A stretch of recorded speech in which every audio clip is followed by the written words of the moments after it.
Hey, so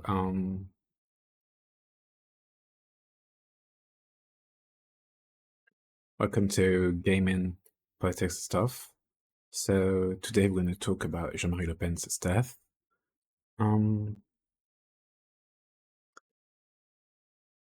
didn't want to talk about this last week because I wanted to wait a little to take a step back, because I think when someone dies, there's nothing to celebrate. Even though I despised the man, there's nothing to celebrate. So yeah, for those who don't know, we're gonna watch a quick, not a quick video. We're gonna watch a video in order to discover who was Jean-Marie Le Pen. Coming to us in just the last few seconds, we are hearing that the French far-right figurehead Jean-Marie Le Pen has died. That is coming in reports from his family to the AFP news agency. That news just in, that the far-right figurehead Jean-Marie Le Pen has died. He was a president of the Front National, National Front Party, from 1972 through to 2011. He was a former presidential candidate in France, that mantle taken on by his daughter Marine Le Pen. He was born in 1928, and the news just into us that Jean-Marie Le Pen has died. One of the best known and most controversial political figures in France, known around the world. That image there with his daughter Marine Le Pen. And during his political career, he saw a growth in votes for the far right in France. As I say, he was born in 1928. He founded not only was leader, but founded the National Front political party, representing the main right-wing opposition to the country's mainstream parties from the 1970s until recent times, but a very controversial figure, accused by his opponents of xenophobia. And just before we continue with our lead story, a recap, if you're just joining us, of this news coming into us, that the French far-right figurehead Jean-Marie Le Pen has died. That has been confirmed by his family to the AFP news agency. He founded and led the National Front Party. That was from the 1970s, 1970 through to 2011, and was a former French presidential candidate, something, of course, as I mentioned a second ago, which his daughter, Marine Le Pen, also aims to become the president of France, certainly towards the end of his time leading the party. And in more recent years, with Marine Le Pen, there has been an uptick in votes for the National Front in France. And he, of course, is probably one of the best known French political figures from the 1970s, since the formation of the National Front. A vocal opponent of immigration. He sought to curb immigration into France and sought bans, for example, on the building of additional mosques in France. And this news just coming in that he has died. And I believe we have a VT for you now on the life of Jean-Marie Le Pen. To his supporters, Jean-Marie Le Pen was a realist and a patriot. To his political opponents, a racist provocateur. In 2002, campaigning against immigration in the European Union, he won the biggest victory of his career, reaching the second round of the presidential elections. Énorme surprise, Jean-Marie Le Pen semble Yes, I am ready to. I am ready to win. If the French people want, win also. The former paratrooper was defeated in the final round of voting, but it felt like a victory. He brought his populist beliefs into mainstream French politics. Many reeled in shock. He was born in Brittany, the son of a fisherman. Orphaned as a teenager, he studied law before joining the French Foreign Legion, where he served in Indochina and Algeria. There he was accused of torture, allegations he always denied. He set up the National Front in the 1970s, having lost an eye in mysterious circumstances. As its leader, he ran for president 5 times. In 1984, he won a seat in the European Parliament. I'm very glad because it's a great victory for the French right and a great defeat for the left. He was accused and convicted of inciting racial hatred. Anger sometimes boiled over. He said that people with AIDS should be forced to isolate and argued Nazi gas chambers were just a detail of history. Those comments eventually saw him expelled from the party he founded. As a new leader, his daughter Marine tried to improve its image.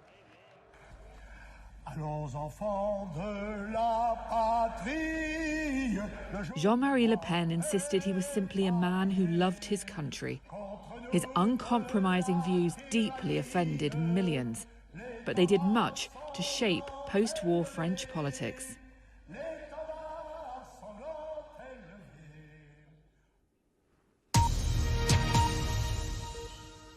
So recapping for you, if you're just joining us, the news coming into us in the last few minutes that the French far-right...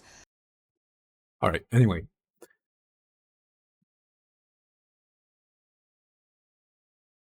So, like, as we've seen, Jean-Marie Le Pen was the founder of the Front National, National Front in English, which was rebranded later as the Rassemblement National by his daughter, Marine Le Pen.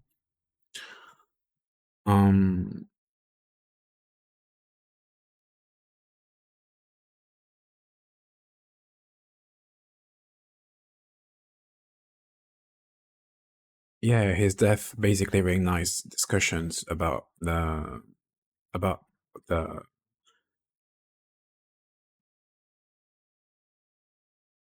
like on far right politics, and not only in France but like globally, right? And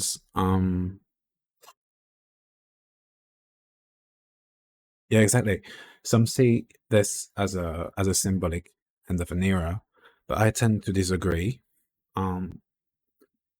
because I think his ideology and its impact are far from over.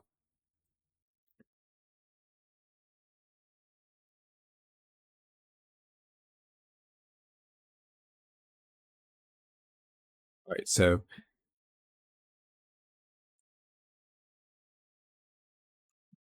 in my opinion, Jean-Marie Le Pen was a pillar when it came to neo-fascism. So just for your information,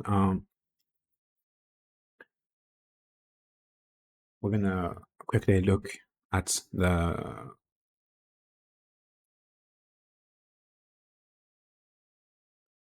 definition of neo-fascism.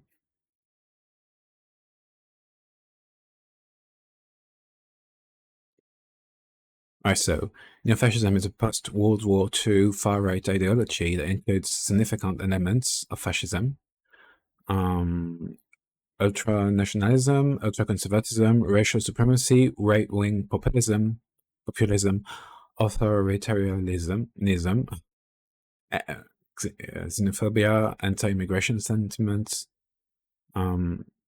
sometimes with economic liberal issues, as well as opposition to social democracy, parliamentarism, Marxism, capitalism, communism, and socialism.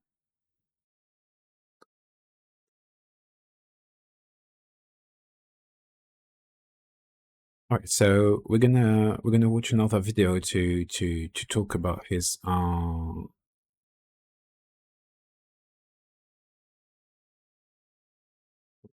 controversial rhetoric.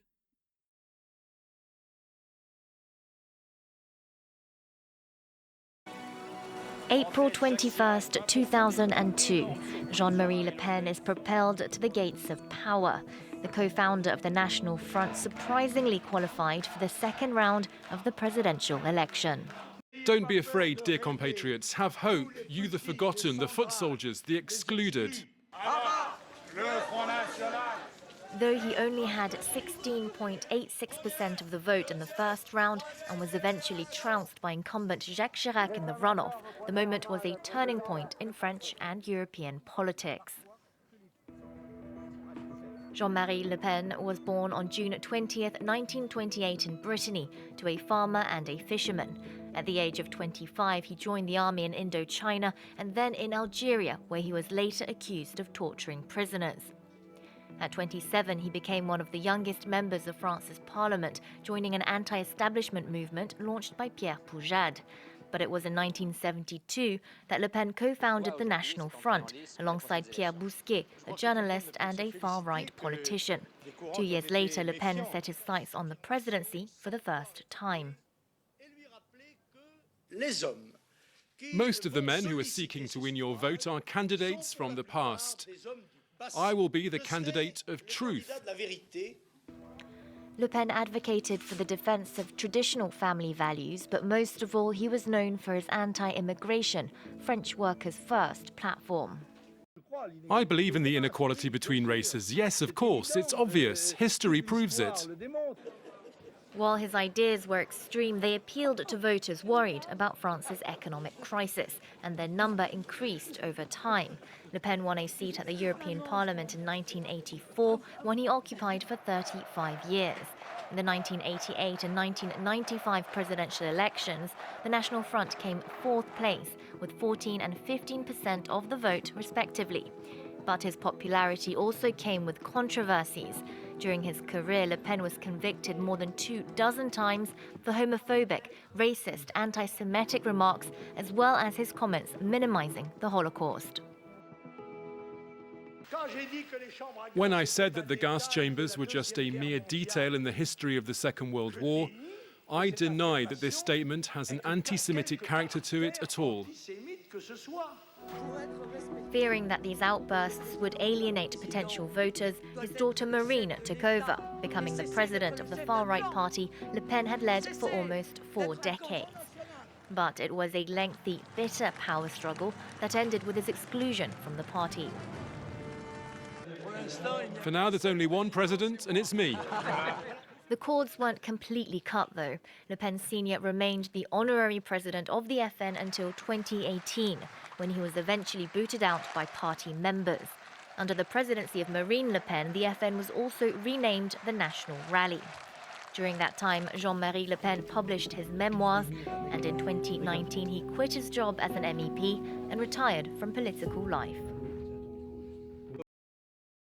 All right, so I'm going to do that.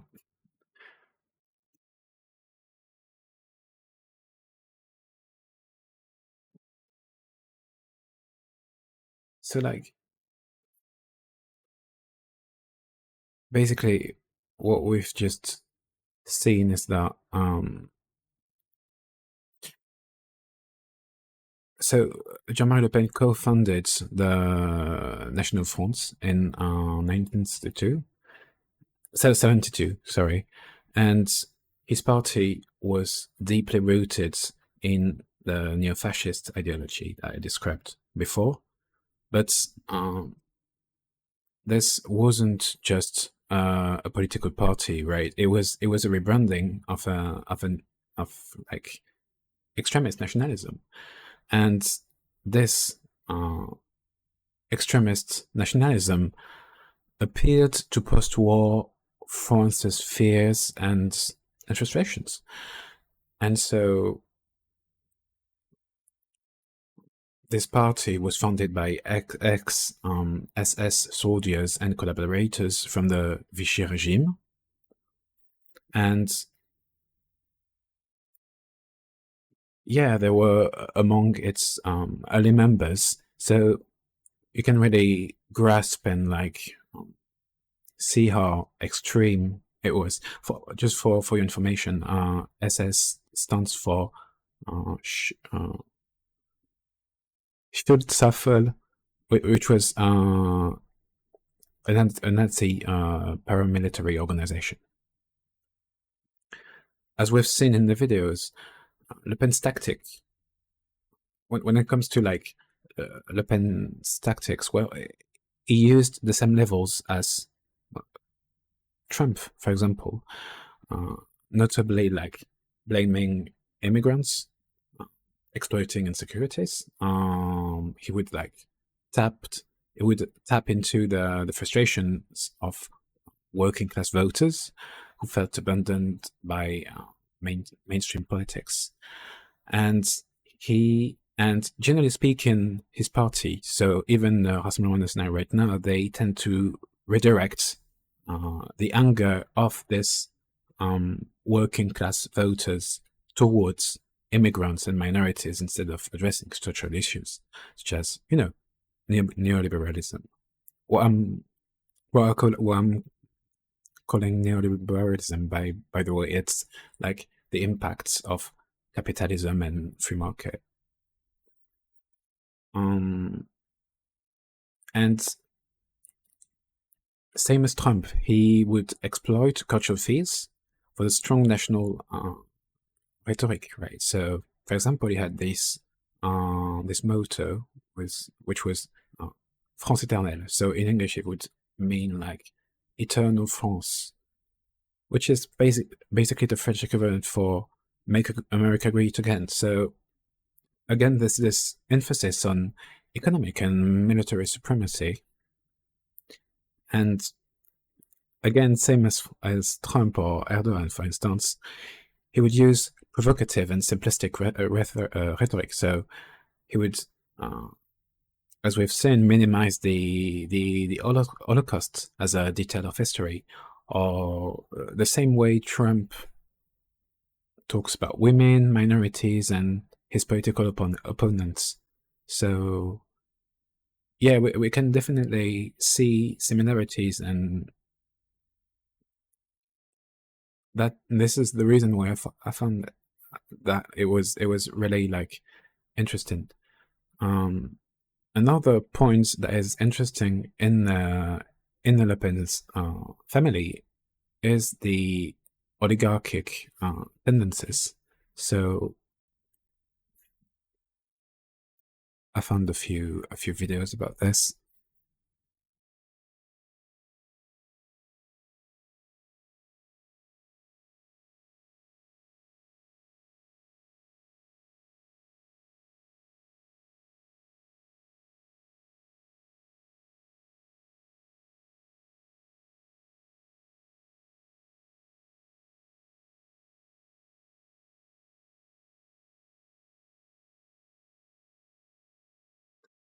First of all, an article, right?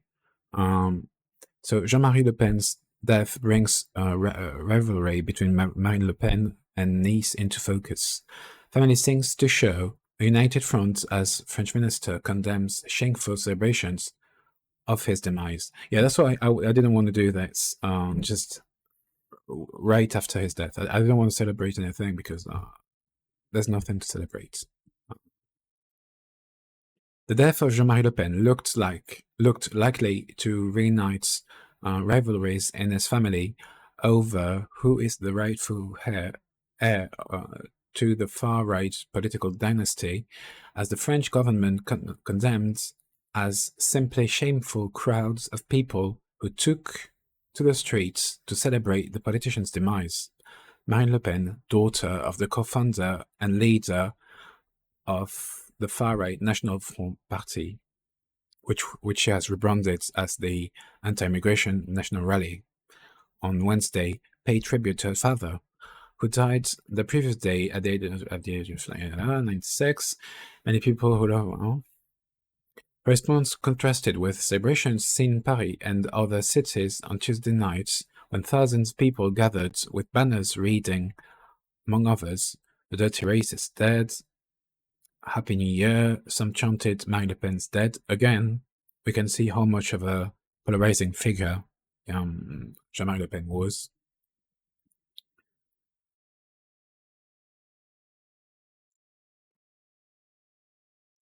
We saw that already.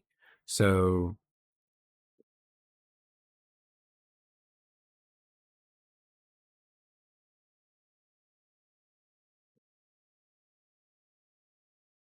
Marine Le Pen learned of her father's death, while on a stopover returning from Mayotte in the Indian Ocean, leaving Maréchal to announce she would continue his mission.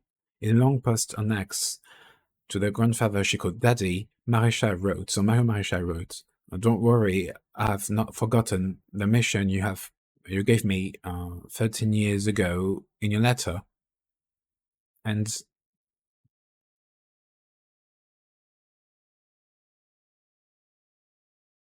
yeah, so the Le Pen's family exemplifies how far-right populism can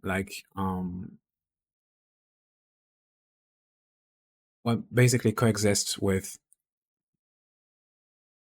oligarchic practices.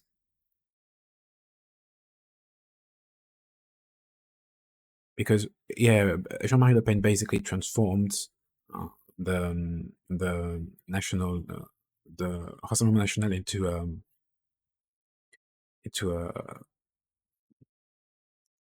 family enterprise.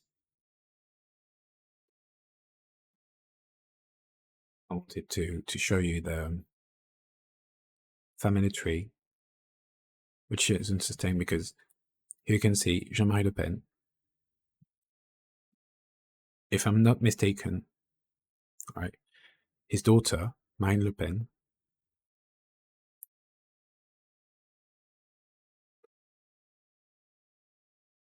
and Marion Maréchal Le Pen,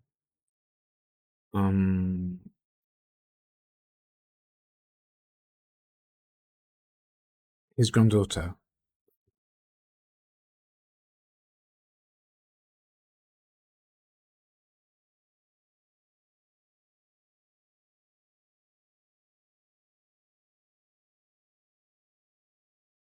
So yeah, it is rather paradoxical because they consolidated wealth and influence while portraying themselves as representatives of the of the working class.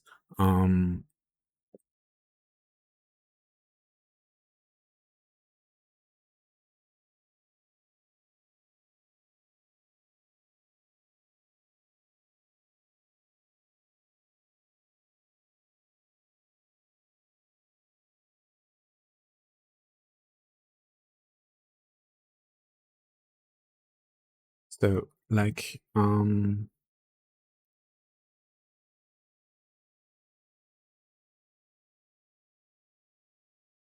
so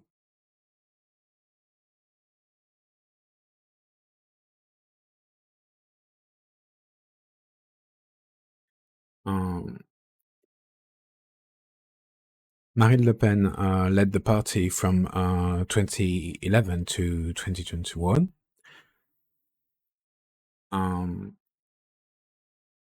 And now she's a deputy at the Assemblée nationale.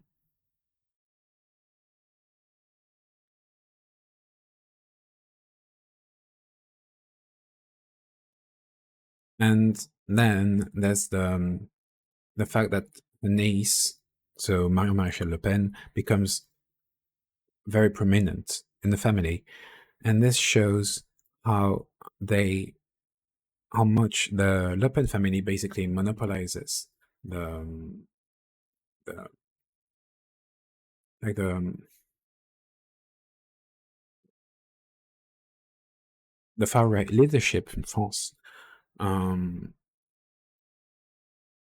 fact, Jordan Bardella,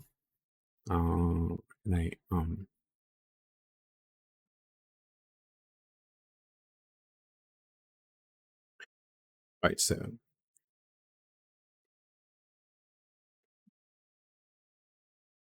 so Jordan Bardella is the first leader of the party who is not a member of the Le Pen's family.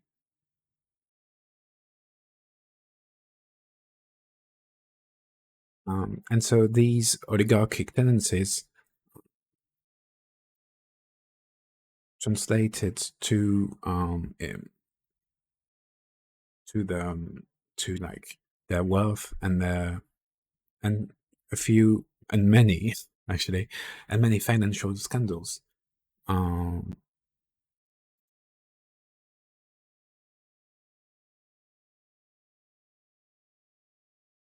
right, so here is an article from Le Monde. So, while Le Pen and 26 of her party's members are standing trial in fake EU, the European Union Parliament jobs case. So 27 defendants are going on trial from Monday on suspicion of embezzling several million euros on European funds.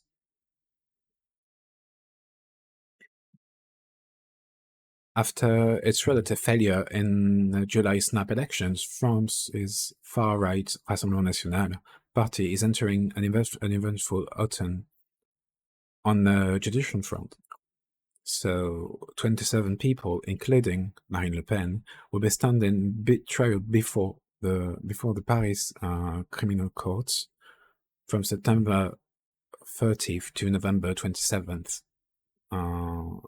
The 30th of September to the 27th of November.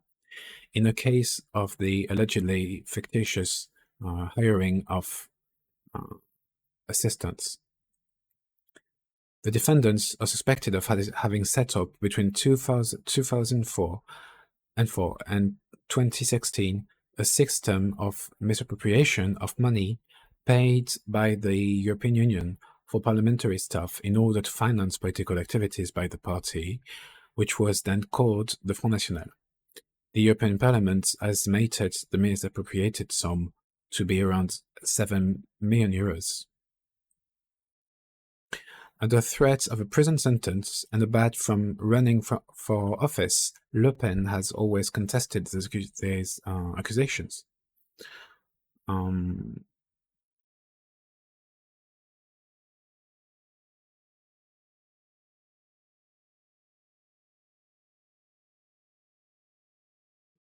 All right, so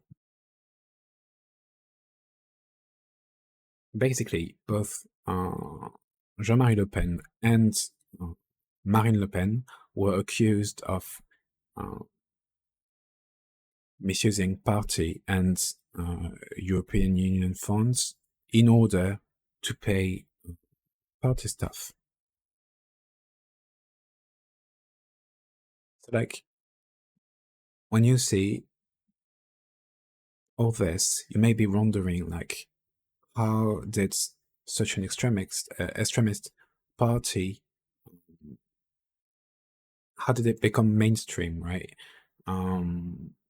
Like, from many people's point of view.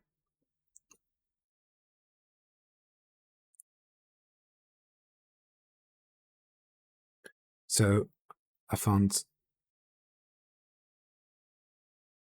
this article, but it's dedicated to subscribers, so I'm not going to show it, but I can leave I can put the link in the description. But anyway, what it basically says is that, like, the media played a crucial role in Le Pen's rise by, like, frequently giving him platforms. Like, you know, they said basically under the guise of, like, debate. So, and like,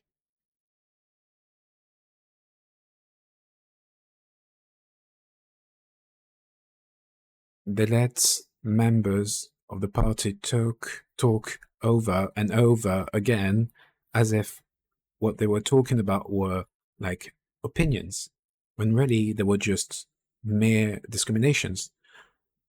You know, they were just plain discriminations, and, like, doing so, they managed to normalize that. Um,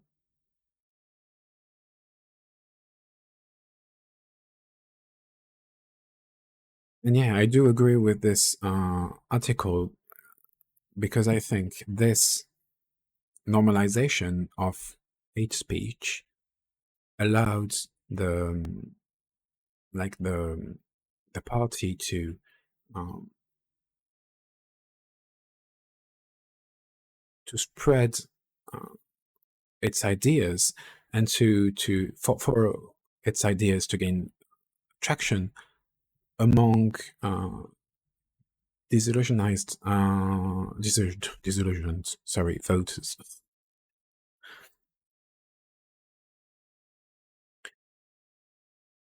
So this was the first reason. So the role of the media,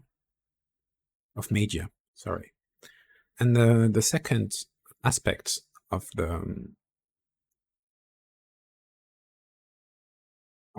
of how it became mainstream is the diabolisation strategy. So if we go to all right, Wikipedia, so the diabolisation. So, oh, all right. In English, it would be the equivalent to de-demonization. It's a term used in French politics to describe the normalization of the far-right National Rally, formerly known as National Front, since the late 1980s.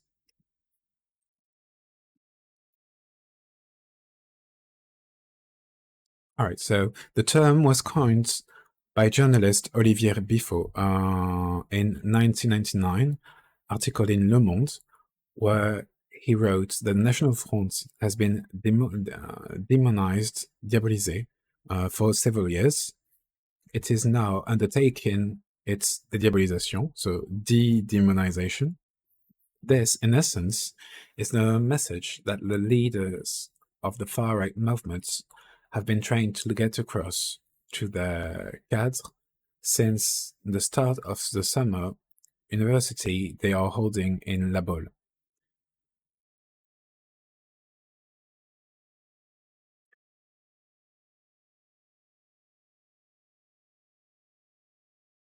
All right, so basically,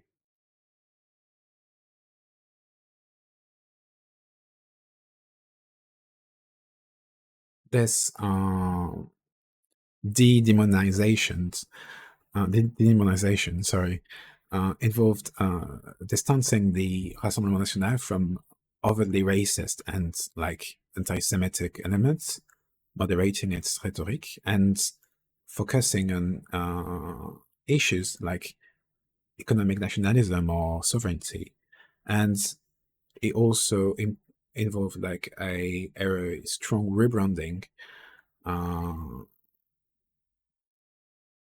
notably in like 2018, with the party's name change from National Front National to National Front, sorry, donc Front National, to Rassemblement National, symbolizing, well, basically a break from its controversial past. So my opinion about this de-diabolisation, de-demonization, is that I have issues with the terminology because it implies that the party was diabolized, demonized in the first place, right? Which, like, nobody apart from the staff members did. Like, nobody, we didn't do this. They did it. And so this entire rhetoric essentially says, you described us as the devil. Now we look like the devil. When in reality, people were like simply describing what they saw. These were like facts: the anti-Semitism, the racism, homophobia too, even if it was rebounded afterwards. So less homophobia afterwards, but like these were just facts, right? And I hate the term dédiabolisation because it implies that they had a passive role when in fact they brought it upon themselves, right? And people were just describing their speeches and actions.